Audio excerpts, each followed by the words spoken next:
Hello and good afternoon. 11 people in the chat. This is freaking awesome. This is a very special edition of Primetime Gaming, which normally happens at 7 p.m. Eastern Standard. Well, today, ladies and gentlemen, the reason why this is a new or special edition version of it is because there is so much gaming news that I just had to figure a way to kind of sneak it in there and have a conversation with you fine folks. So again, as we kind of wait for everyone to file in, we are going to be talking about two massive size topics. And when I say we, it's going to be me because I'm going solo. And of course, shout out to Dirk Riggedy. This is going to be the light man. How does it go? The one man light man podcast instead of the one man dark man podcast. Shout out to Dirk Riggedy.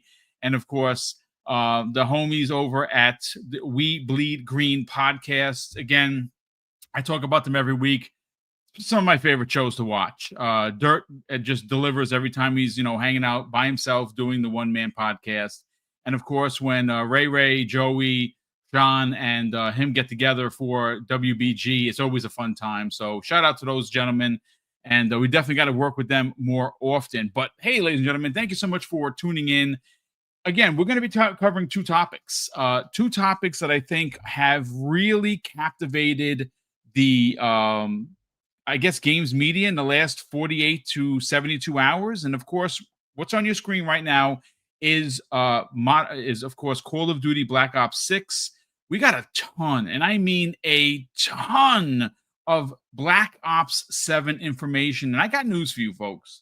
I'm even more excited for Black Ops 7 than I was for 6. And that's hard to do because I put a redonkulous amount of hours into this game. And again, we're going to be breaking down everything that comes the way of Charlie Intel. We also, they got hands-on, so we're going to talk about what they had to say. Of course, we're going to get into what Ghost of Hope had to say. And he got a lot to say, actually. So we're going to get into that. But folks, the big topic of today's show is going to be what happened yesterday.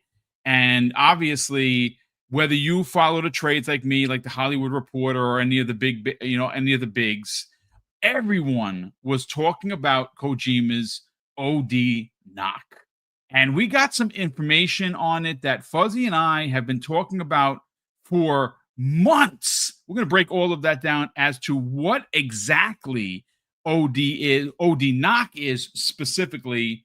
But obviously I'm just gonna hang out for a few more minutes, kind of wait for people to kind of shuffle in here. We got 83 people in for the impromptu podcast. So of course, thank you so much for taking the time to hang out. And again, I've been racing all morning. I've been up since 6. I had to go and do my 9/11 physical. It's a yearly exam to make sure that obviously I haven't gotten sick. And thankfully, ladies and gentlemen, I got a really good, clean bill of health. I even lost a couple of pounds being in the gym, and I am a nice 211 pounds, 6 feet 211. Not bad. I'm certainly not ready for the NFL, that is for sure.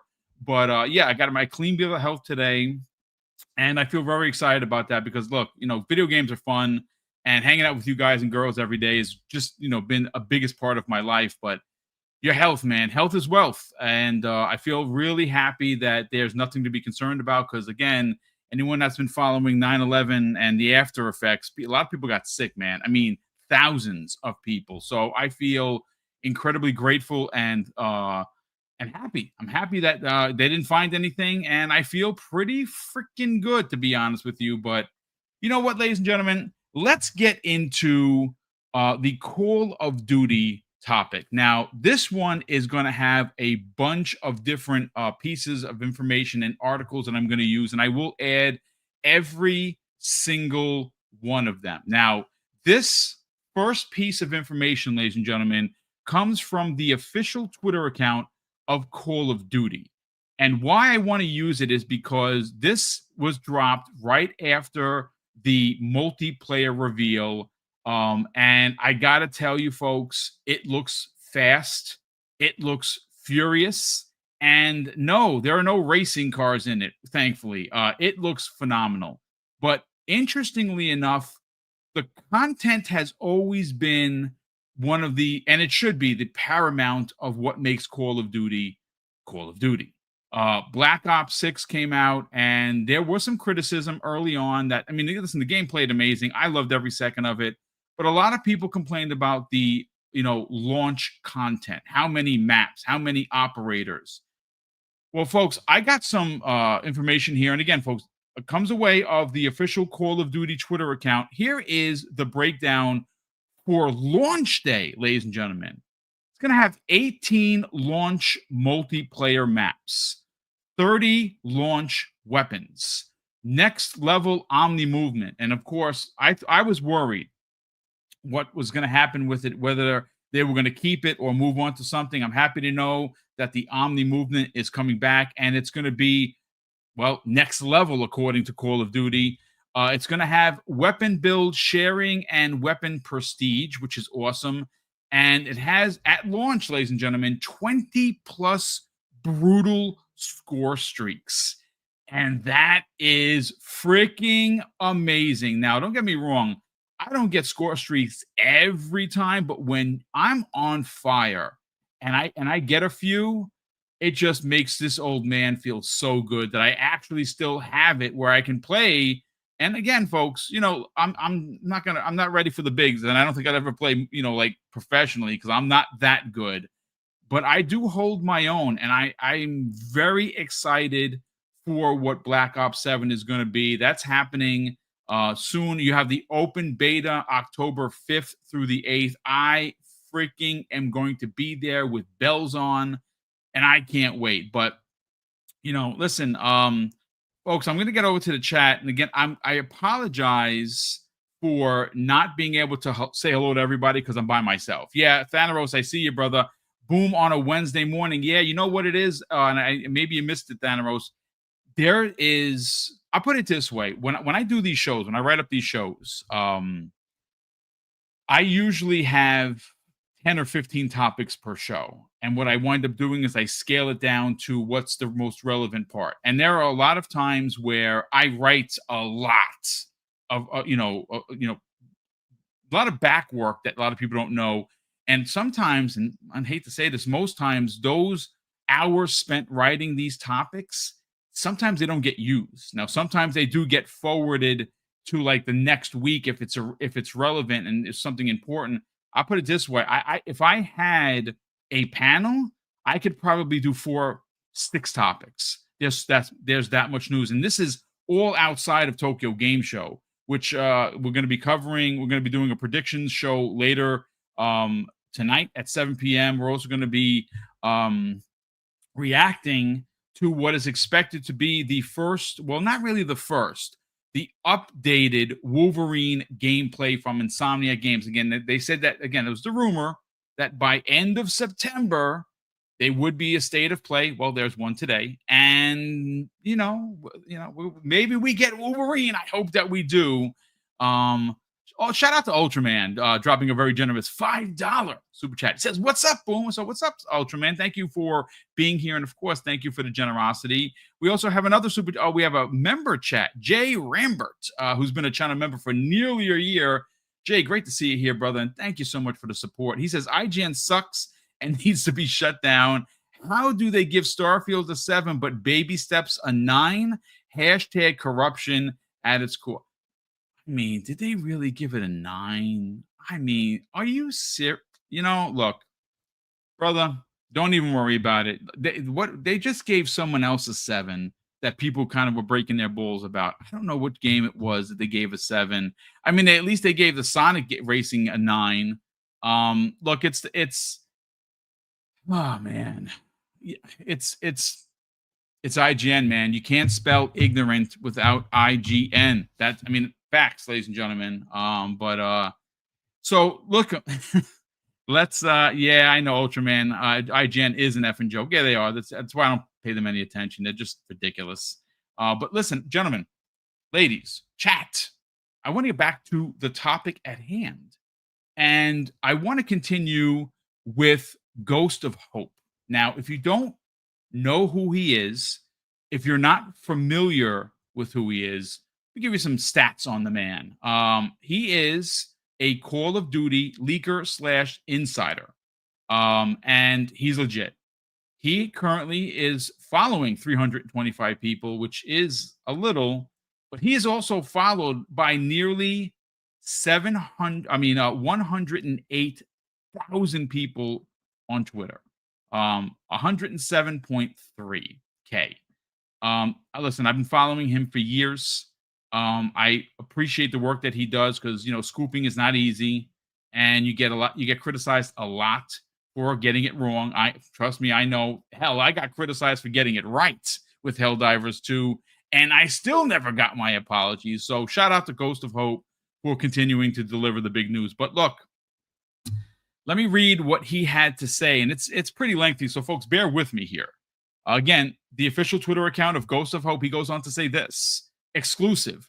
Sources have indicated to me that Black Ops 7 will have more content in its post-launch season than what Modern Warfare 3 had. The current plans, according to the sources for Black Ops 7, is to have a lot, in all caps, of content in Season 1 through 4, and then taper off to give Activision time to push Modern Warfare 4 marketing very hard. Now, that's going to be coming next year. We all believe it's going to be November, as it normally is, and next year for Xbox is going to be massive. But he also goes on to say this, ladies and gentlemen: Treyarch earlier this year had pulled some of the planned Black Ops 6 post-launch content and has pushed it to Black Ops 7 so they can repurpose and reskin it.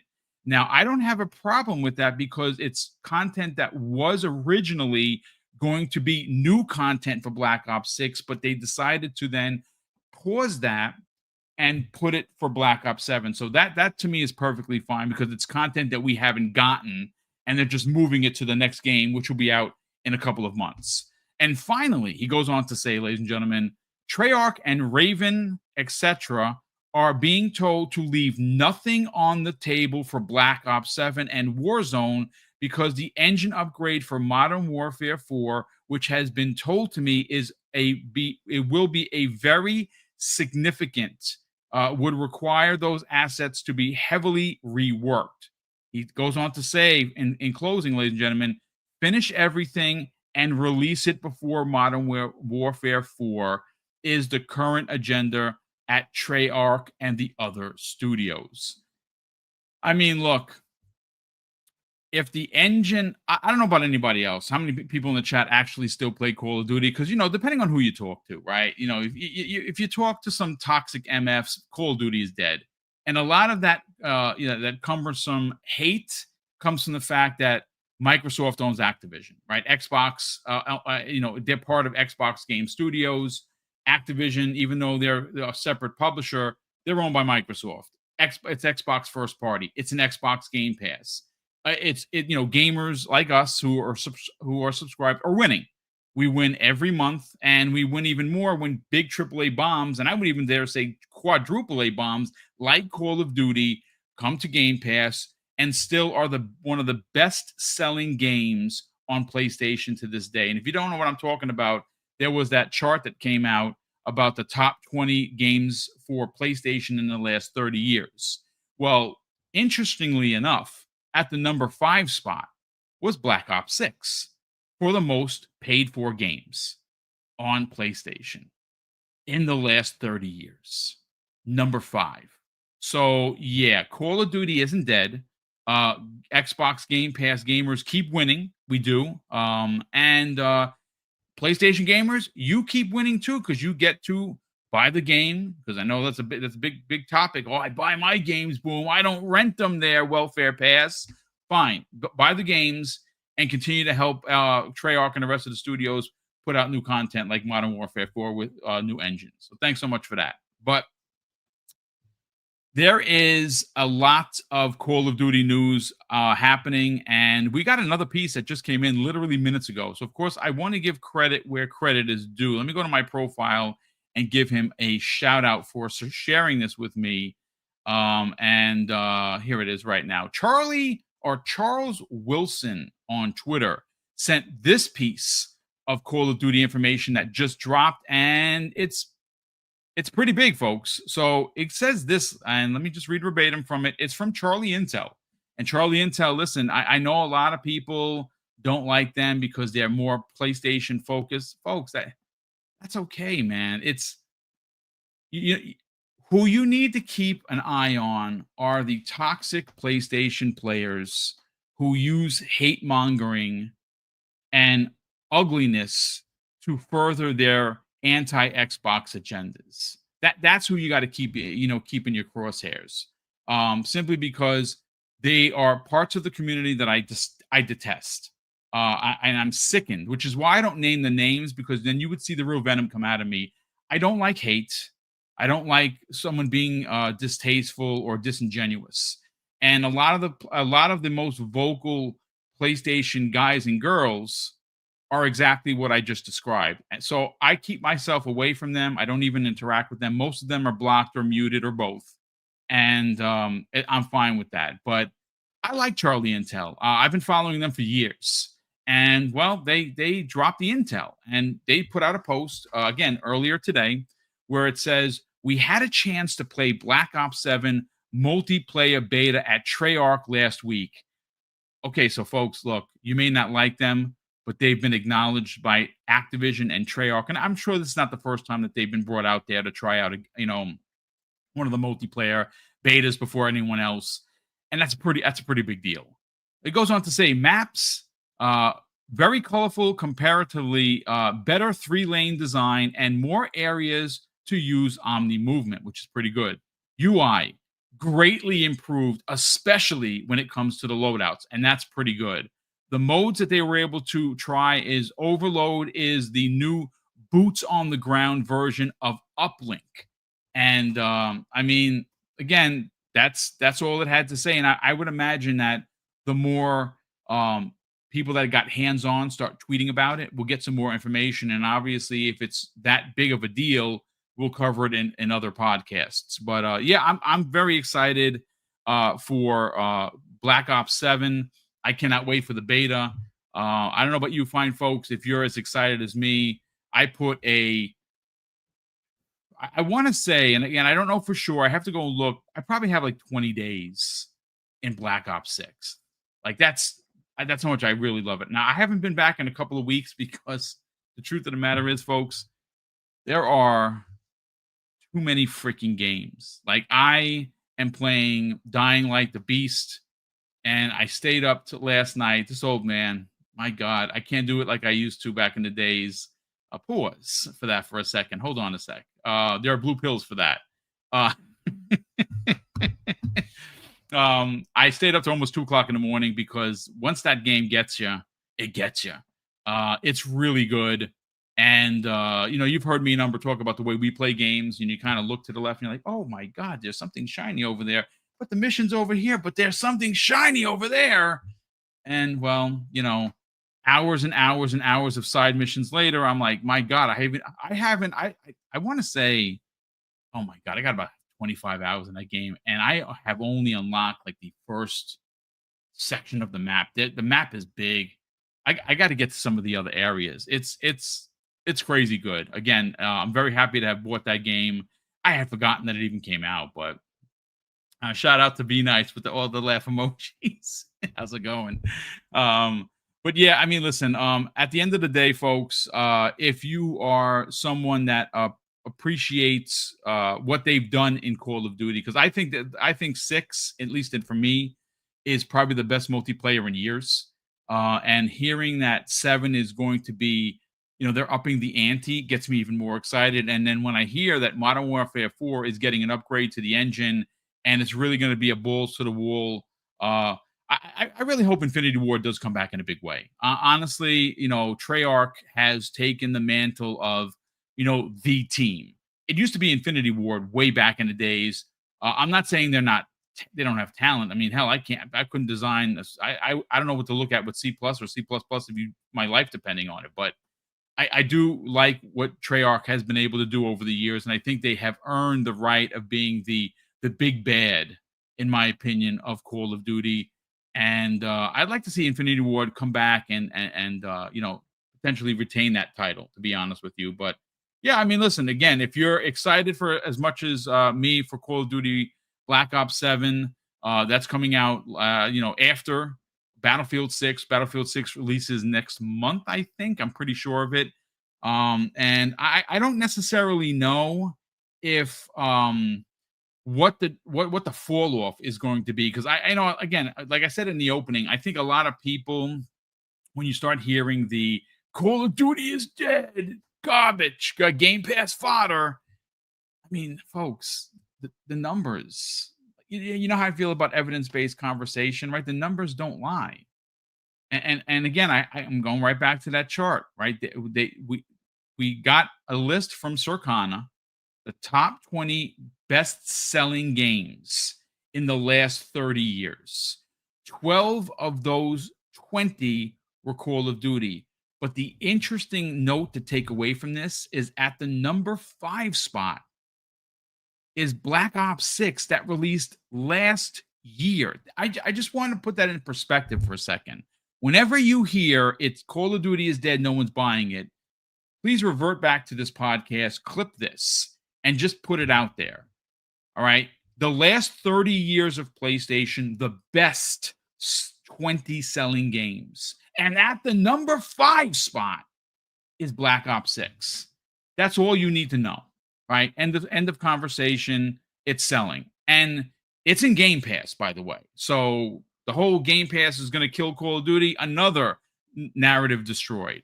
But I don't know. I don't know what else to say about it other than I'm excited. I know a lot of people here are excited. Hey, Boss Mod, Lethal Pop, he said, I've been here, but been quiet. Yeah, well, listen, he's a ninja, folks.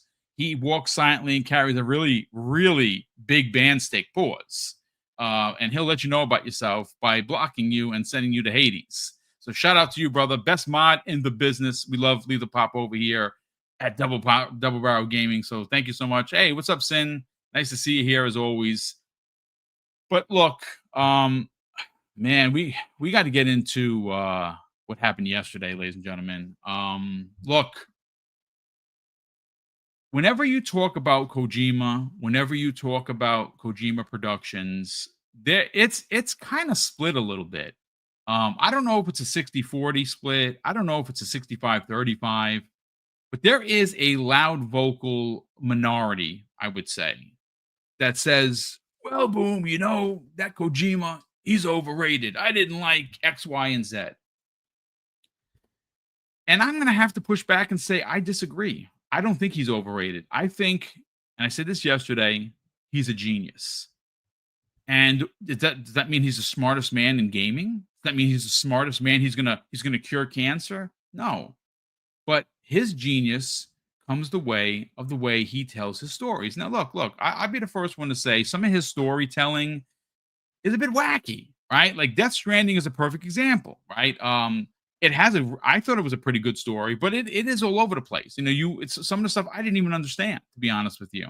And I didn't beat it. I got about 65% done and I stopped. I stopped playing on the PS4. And again, my brother had gifted it to me, and I'm like, I don't know if I'm really gonna like this. It's I'm really looking for a Metal Gear, is what I was looking for. He's like, bro, you got to play it. And I got to tell you, man, I played 60 plus hours and I freaking loved every second of it. Yeah, even delivering the packages and everything. But for me, one of the biggest takeaways from Death Stranding was how this single player game somehow, some way incorporated multiplayer in a way that's never been done before. And every time I turned on my game, I had packages waiting for me with gear that I needed. I had bridges built. I had ways that I couldn't get up to, and I was trying to figure out a way to get there. And there were lines down for me to climb up. Look, I maybe it didn't hit with a lot of people, and I know I'm kind of a big nerd. I'm getting goosebumps talking about it, but it hit with me because it's a single player game that had a very heavy community multiplayer aspect that wasn't really talked about. Like people who played it, like me and my brother and plenty of people in this chat were like, yeah, man, when I would turn my thing back on, I had roads paved. I couldn't believe it. And I was able to, finish off this mission, whatever. I thought it was brilliant. Now, I nearly pulled the trigger on getting Death Stranding 2 because I want to support Kojima. I like his games. Um, but I know that it's coming out for the Xbox, and I didn't want to drop the money on PlayStation because it's not a PS5 thing, folks. I like the DualSense. I like the even the sound that comes out of the controller. I think that's kind of cool. I like the triggers, but I can't stand the stick placement. I just can't. If you gave me an opportunity to say, okay, boom, here, pick a controller, 10 out of 10 times is going to be the Xbox Series controller. No thoughts about it. So I was like, you know what? It's going to probably be coming out for Xbox next year. I don't think it's going to have more than a year exclusivity, if it even has a year for that matter. I think when it comes out for PC, it's probably going to come out for Xbox. And when it comes out, whether that be the regular edition, the deluxe edition, or the director's cut edition, I'm going to buy it and play through it. My brother's about to platinum it. He loved it. He's been playing it on the Pro. He loves every second of it. And he's, I think, maybe 2 or 3 trophies away from the platinum. In fact, I talked to him yesterday about it. But what I want to talk about, ladies and gentlemen, is OD Knock. And, this is a story. OD Knock specifically is a story that Kojima has been trying to tell since PT. And I know that because he said it. And here's the interesting part. So we saw the trailer. It's 3 minutes, 21 seconds. And I got to tell you, my God, does that game look stunning. And as much as I think Hellblade 2 could run shoulders with what we saw yesterday, because of course, it's in engine. It's not a CG trailer. I got that wrong yesterday, but thanks to a couple people in the chat, I corrected it. It is it's Unreal Engine 5. It's the game engine. Stunning, like absolutely stunning. And the actress that was, of course, in the 3 minute and 21 second trailer is from It. And when you see her in real life, and I saw the sides, my God. Like I'm going to be honest with you. Like when I first started seeing her trying to light the matches, like, is that real? I couldn't honestly tell.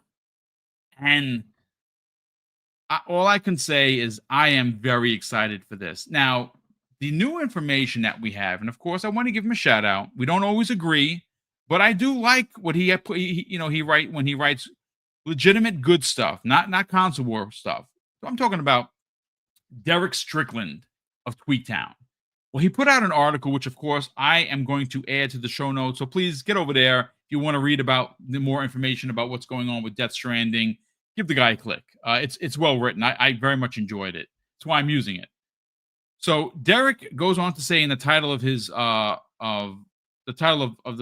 article, he says Kojima's new game OD may be Tales from the Crypt style horror anthology.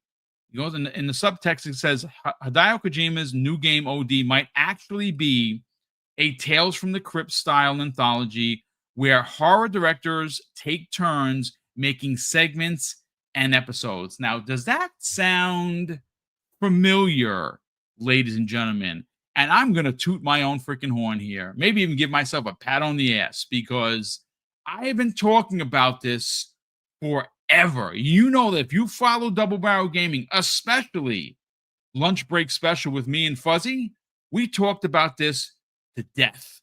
And we mentioned it yesterday as well. Folks, what I thought was happening, thanks to Jordan Peele coming out with Kojima a couple of Game Awards ago, and basically saying that they as a partnership are currently working with what he called the Avengers of Horror. Let me tell you something. When you say Avengers, I get excited because I'm an MCU stan. But when you say that you're working with the Avengers of Horror, now that list is going to vary from human to human, right? Like I know Will, the broke boy insider. Again, I'm on a different screen, so I'm going to see who's in the chat. But I'm sure he's excited because he's a big horror guy. Fuzzy's a big horror guy. His wife obviously has a horror channel, Fright Night with Ferocious V, Friday evenings. You also have Silent Cypher, big horror guy. I think this was exactly what I wanted from a Kojima trailer, right? It gives you the game. You have no idea what you're watching, but you want more. Now, that's for me. I don't know so much about you, fine folks. If you feel that same way, awesome. Throw one in the chat if you think so. And if throw a chat in the two if you think that, not for me. Okay, it's fine. Uh, so Music 72 says 11 out of 10. Obviously, it's gonna I have to play the game. 11 out of 10 graphics. Yeah, I would say even a 12 out of 10 music. That those graphics were freaking phenomenal. Like, I don't know if that is the Unreal Engine 5.6 version. I think that was the last one that they were up to. I'm almost positive, and again, I could be wrong, folks. I don't have the notes in front of me. I'd have to go and look. I think what they did with Senua was Unreal Engine 5.3, if I'm not mistaken. And I mean, listen, it's the Unreal Engine, but one of the more interesting parts to what was revealed yesterday, and I have new information. We'll get to that in a moment. But what was revealed yesterday that was very interesting was that Microsoft is currently helping with the transition and the use of Unreal Engine for OD Knock.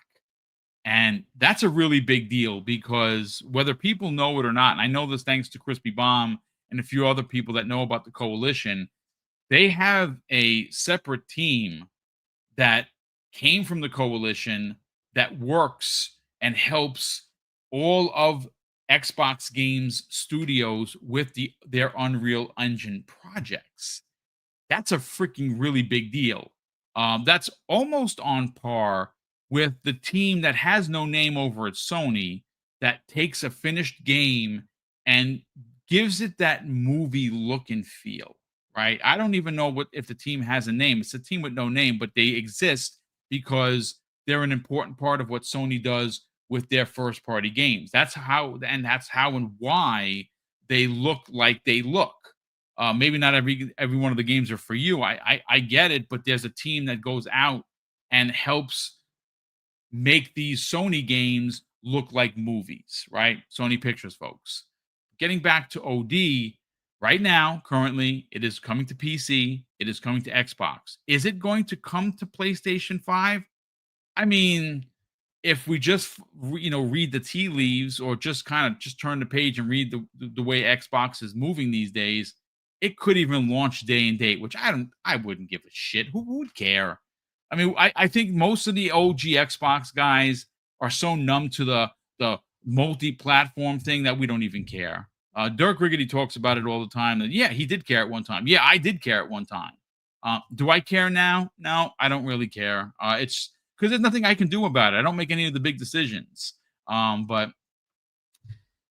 so again, Unreal Engine 5 looking really freaking good. I mean, my God. I mean, you saw by the thumbnail that I used, that's from the game, folks. It looks real, but interestingly enough, and I want to continue to read from Derek Strickland's article of tweaktown.com. He goes on to say this, and here is, according to Derek, the TLDR, if you will, as the kids like to say.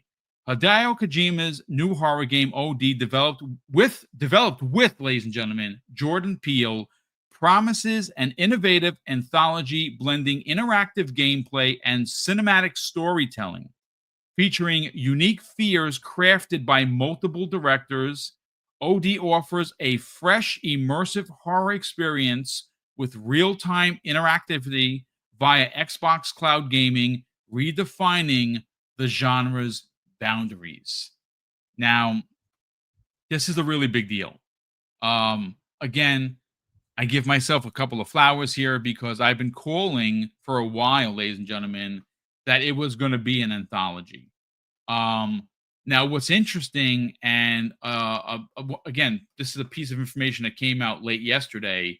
OD Knock specifically is Kojima's part of the game, right? So I don't know if when OD releases, how many parts of this anthology are going to be available at launch. Is it going to be 3, 5, 7?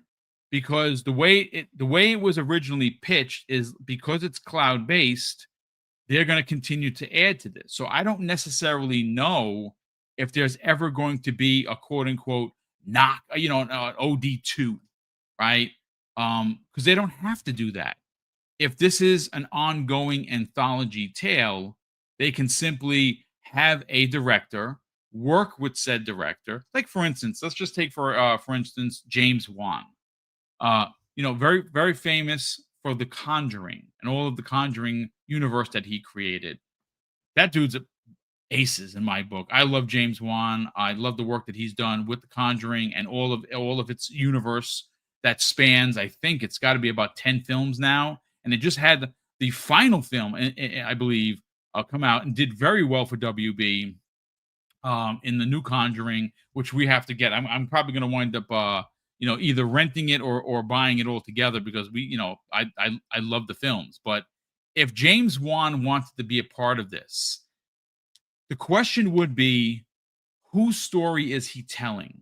Because that's the real trick when it comes to horror and more specifically anthology horror.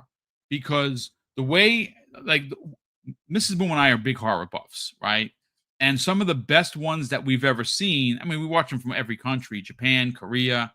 Specifically for us, some of the best that we've ever seen have come out of Spain, and they were phenomenal. And some of the stories were a group of directors telling the same story, but at different parts in the story, right? Other, anthologies that we've watched and very much enjoyed have been a different character in this particular world, right? So we know that the actress from It is playing the knock part. It's Kojima's part. It's Kojima knock. Now, interestingly enough, more information came out that it might be focusing on people. You saw me, I read it in the beginning. It might be focusing specifically on people's fears. Now, the fear of knocking is actually a thing. So I don't necessarily know if, I mean, it makes sense, right? OD knock. Is it solely based on the knock itself? Is it solely based on the fear of knocking? We don't know. And I love that about this trailer. Again, it's an atypical, for at least for me, an atypical Kojima trailer that gives you enough, but he doesn't give you enough, if you know what I mean. And I freaking love that. I love how cryptic he is with the work that he does. And I am very excited about this because you got to remember, folks, when Xbox was canceling all of these games, right? What was one of the first conversations? Kojima's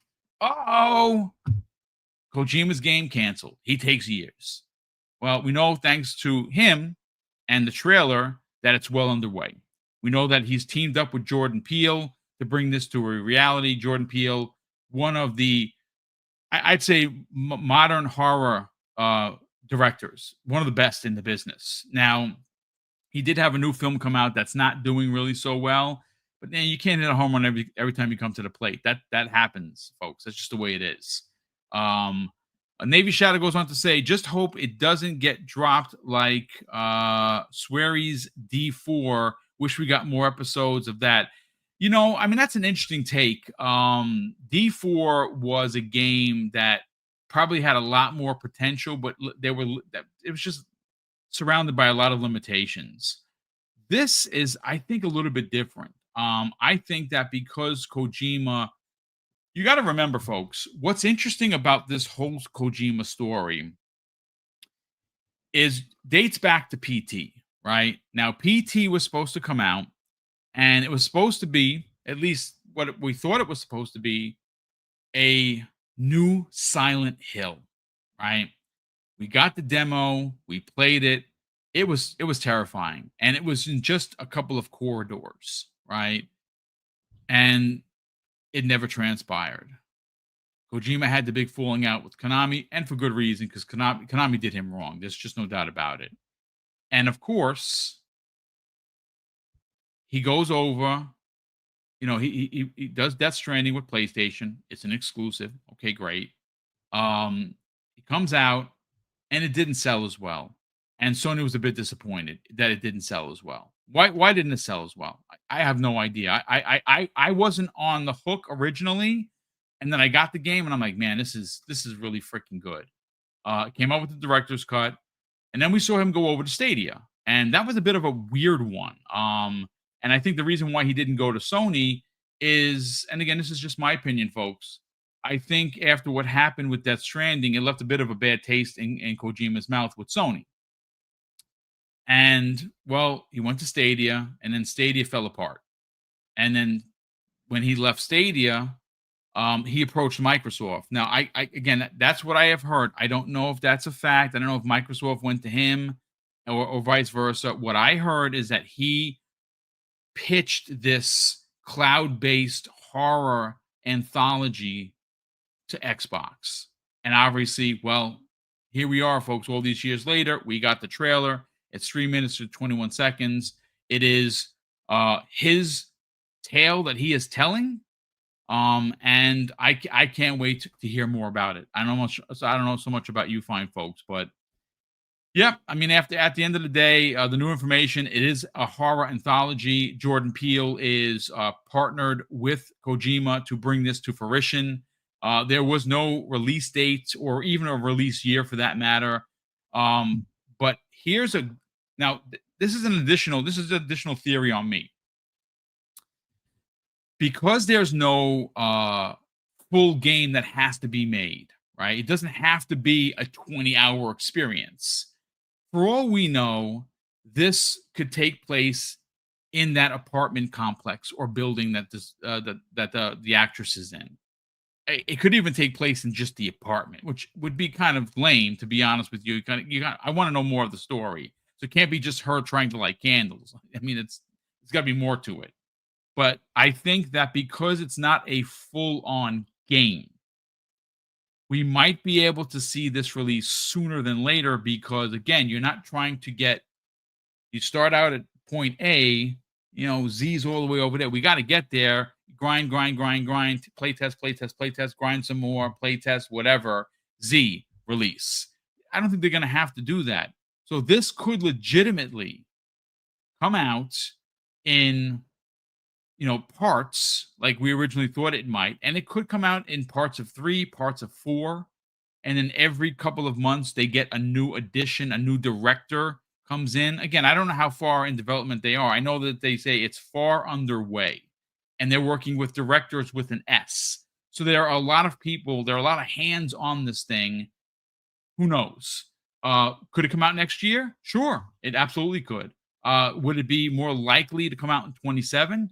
That seems more feasible for me anyway, because, obviously you're going to put your best foot forward. And interestingly enough, 27 is the launch of the new hardware.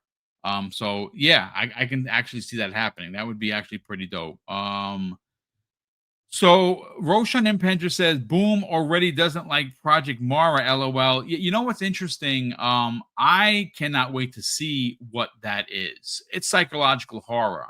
We know that mental illness is a big thing for Ninja Theory. It's something that they want more awareness brought upon, which came the way of Hellblade in itself. Hellblade is an action game. Hellblade 2, an even bigger action game, right? But ultimately, when you kind of tear away the layers, it's trying to get people to understand what psychosis is, right? That's like a super really big deal for them.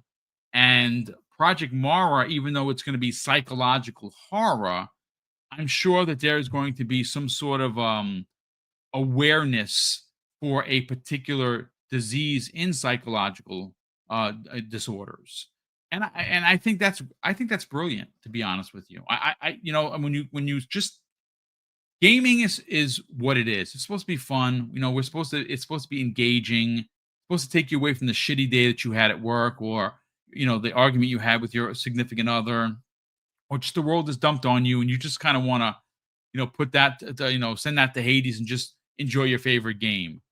But every now and again, ladies and gentlemen, a game like Hellblade comes along and introduces a gaming community to a very serious disorder. And then they take it and they do it. They release a game that was made by 16 people at a shoestring budget, and it releases and it takes the world by storm. And then the second one comes out, and I mean, it's brilliant, absolutely brilliant. At the end of that game, and I'm not going to spoil anything just in case you didn't play it, but you're still left wondering whether or not this actually happened, or is it in her head? And that's brilliant. That's brilliant, brilliant work. So Project Mara, has been in development for quite a many years, also it's again psychological horror from what we understand and what was originally pitched to the community. It takes place specifically in that flat. Now that's kind of PT-esque because PT takes place in a couple of hallways, right? A bathroom, or that's what PT was, and PT scared the shit out of a lot of people, including myself, especially when that thing grabs you. Forget about it, right? When you try to turn around, you're running, it's right there in your face. You're like, oh my god, I got sweaty palms. Pause. But I can't wait to get more information on it.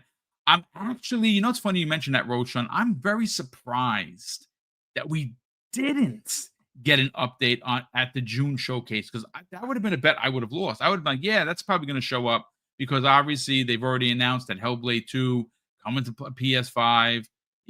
Hopefully the PlayStation Nation goes out and buys that game because it is brilliant. And we didn't get any information on it. Again, it's not canceled, from what I understand. But it's gonna be interesting to see when these both horror-based games release. Are they in the same year? Side by side? Are they bookend in the year that they come out? 27, one's in the front, one's in the back end of it. It's gonna be very interesting. But I would imagine that, I mean, that game's been in development for a while. Maybe for the Game Awards we get something, because the Game Awards is the conundrum. I would have said, oh, the Game Awards, Kojima, like peanut butter and chocolate, right? Works perfect together, hand in hand. But he had the Death Stranding, Beyond the Stranding event, which again in December, I believe the studio makes 10 years. I think it's the 15th of December. The studio's 10 years, 10-year anniversary, which is freaking awesome. But needless to say, I am excited for Project Mara, and I'm even more excited for what Kojima is going to do with a bunch of incredible horror directors from every ilk, from your indie developer to your AAA bomb movie. I can't wait to see who he works with, and it's gonna be a very interesting ride. But let me catch up on super chats, ladies and gentlemen. We got a couple here that we got to get into, and I might have I can look into my notes and see if I had one more story, because anything after an hour I start to lose my voice, and I got to be back here tonight at 7. We have JJ saying 117 with a $2 super chat and says, "Let Kojima cook." Indeed, there's no rush for this. Let him cook. But again, I think because this does not have to release as a full-on 12 or 20 or 30-hour experience, this could come out in parts. And I think that's ultimately what an anthology is at its core. Maybe they have the first 4 directors, including himself, because again, OD Knock is his tale. I would imagine that whatever the second story is going to be, it's probably going to be Jordan Peele's. And then maybe they add 2 additional directors on the back end, say, hey, listen, we're going to start with 4. And again, we don't know which way they're going to, are they all telling a different story with the same character? Or is each story that each director is going to tell of a different character. And that is what's very exciting, at least for me. We also have Dan the Man Cunningham. What's going on, brother? Thanks so much, Dan, for being here. And thank you very much for the very generous $5 super chat. Dan goes on to say, hey, Boom, flying solo? We're here for you, brother. Keep up the Lord's work, holding it down. Much love, brother. That's very kind of you. Yeah, you know, I tried to get Mav to join me today. Unfortunately, in Texas, they got bombed with some really bad weather. So he's you know, he got to pay the bills, pay the mortgage, you know, support the family. So he's doing his thing. He's working. So I figured, you know what? I reached out to a couple people. It didn't pan out. I can do the solo thing. Certainly not as well as Dirt Griggity and Mav himself, for instance. Mav is the master of solo content. But I figured, you know, an hour is not a bad deal. And of course, I'll be back here tonight at 7. The Broke Boy. The Broke Boy Insider. What's going on, Will? Nice to see you here as always. He drops, ladies and gentlemen, a very generous $5 super chat and says, Treyarch has confirmed in an exclusive interview that they have canceled some big brand collab skins for Black Ops 7 after community feedback. Ah, man, you know, here's the thing about that. First of all, thanks for the info as always, Will. Thank you for the generosity. See, this is, you know what? I don't have, again, I'd have to leave the screen and go to YouTube and do a whole separate thing. I want to, you know what? This will be the back end of today's impromptu podcast. I want to get people's thoughts on this real quick. You know, we'll do a couple of shout outs. In the chat, I want to get your hot takes, folks, on the skins. This has been a big thing. Now, look, I'm not dumping or dunking on Battlefield. I bought the game. I bought the $100 edition. I'm not sorry that I did. I'm not canceling it. I cannot wait to play the single player. I'm going to give the multiplayer a shot. But the truth of the matter is that when I tune in for a round of Call of Duty, I like the different skins, right? Now, some of the skins from the game are pretty freaking cool. But like, you know, like they have one of the females as a vampire. I bought that. I like it. The guy I'm using right now is like is not a cyberpunk. It's more like a steampunk, you know, military guy. Not him, but you've seen who I'm talking about. That's one of my favorite skins. The other on the other side, the other team, there's a guy in a biker outfit with leather spikes everywhere and a skull face. That's one of my mains. I freaking love it. Did I go out and buy Beavis and Butthead? No. Would I buy them? No. Would I buy American Dad? No.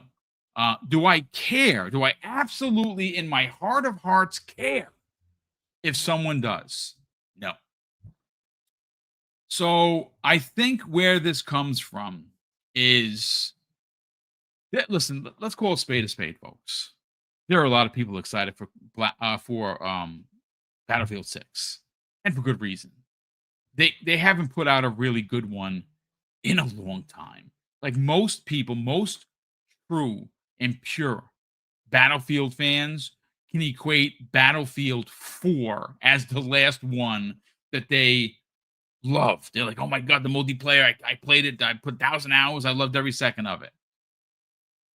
And even multiplayer had its woes, right? It's been a very, very long time, and it's been a lot of games. Battlefield 1, Battlefield 5, Battlefield 2042. They had the one with the cop, which I actually enjoyed, but it was a single player. I didn't play the multiplayer. And they either launched broken or semi-broken and not enough content. So people got disenchanted with DICE. And Vincent Pella stepped in and said, you know what? We're going to reboot the entire franchise. Now, look, I've said this before about Vince. He doesn't know who I am, but I know who Vincent Pella is, and I'm sure you do as well. Battlefield, under his tutelage, is going to be incredible. Is it going to be incredible for me? Probably not. And it starts with the skins. I don't like class-based play.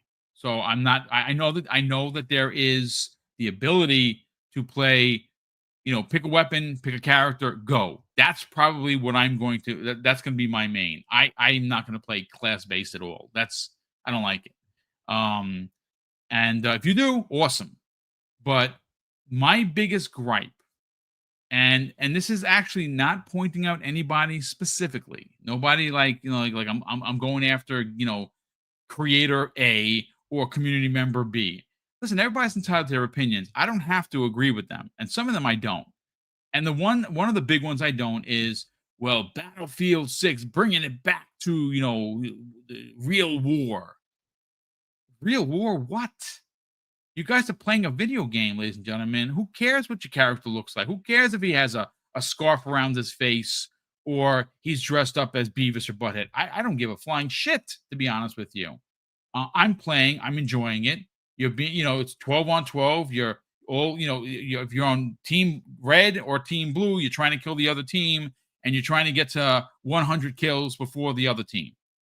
Does that really matter to anybody? I'm sure people are like, nah, boom, I can't play. They should block the skins. Man, if that's how you feel and you feel like, Call of Duty jumped the shark, okay, fine. But it's a video game, folks. It's not real war. It's not. Some people may take it as such, but trust me, it's not. It's a video game. So I don't care what the characters look like. What I can say, and this is where I kind of got a lot of pushback from some people in the community about the way that the character models and the skins for Battlefield 6, they're as ho-hum as they get. They really are. If you just look at them, they're standardized male, female, military, grenade on the left, boot knife on the right. Go over here, flak jacket, grenade on the left, boot knife on the right. There's not really a lot of, wow factor to it. Now, because of a lot of people, and I'll say this: shame on Activision for bending the knee, because they buckled. Oh, people are mad. American Dad and all this other. Listen, do I think that they're cool skins? I do not. I think they're stupid. But does that mean that they shouldn't exist? No, because somebody's going to want to play as that character. So I don't know. Look, at the end of the day, they made some changes.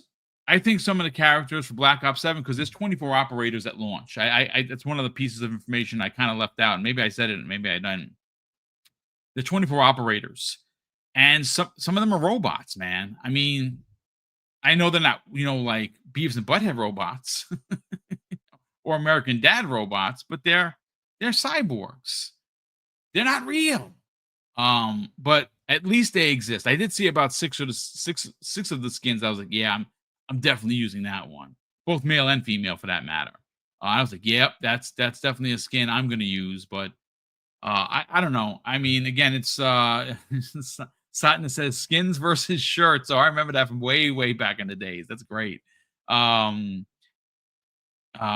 look, again, if you are more excited for Battlefield 6, that's awesome. No one's gonna pee on your parade and tell you it's raining.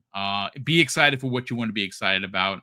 I just think that it's kind of lame that Call of Duty bent the knee because of, and again, I get it. It's a business. You got to go where the people are saying. At least they're listening. I'll give them that.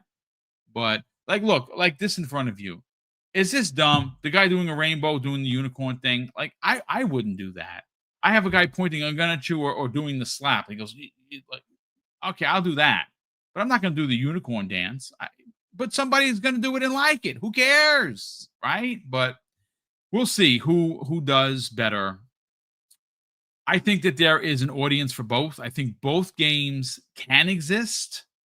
I think that if you just look at the stats over the course of the last 20 years, I don't remember a time where Battlefield outdid Call of Duty. If anyone in the chat could remind me, I don't recall ever seeing that. Even even the best of the best of the best was Battlefield 3 and 4, phenomenal games.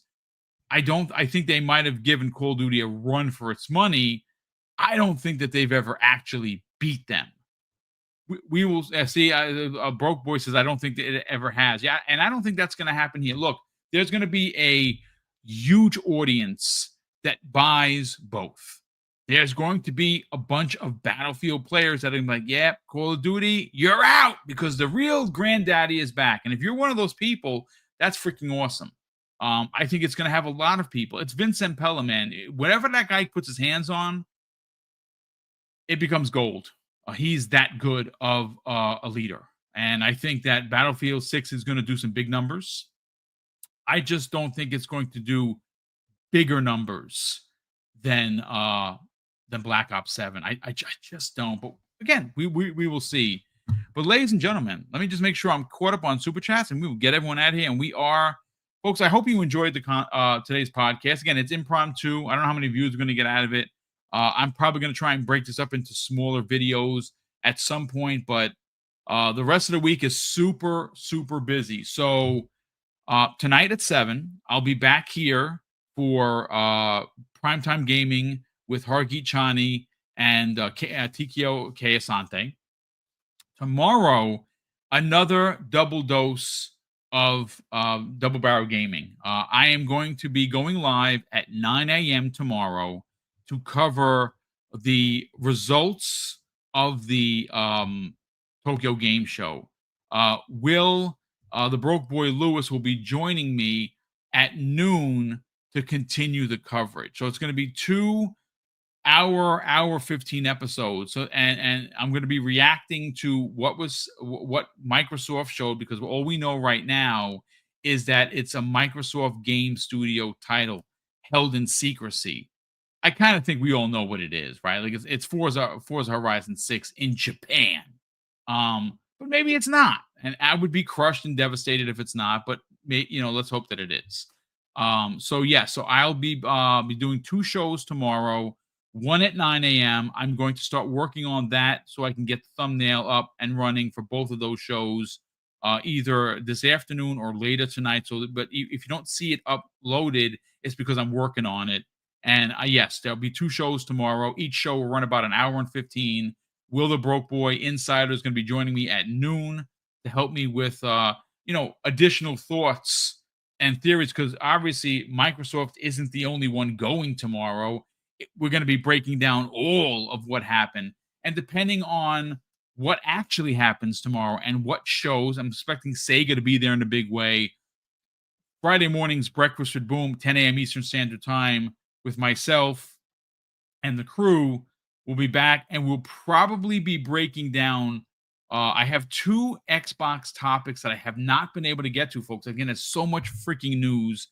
And, of course, Tokyo Game Show conversation. So there'll be 3 topics for Friday, and we'll break down tomorrow's shows. Will be all about the Tokyo Game Show and its coverage.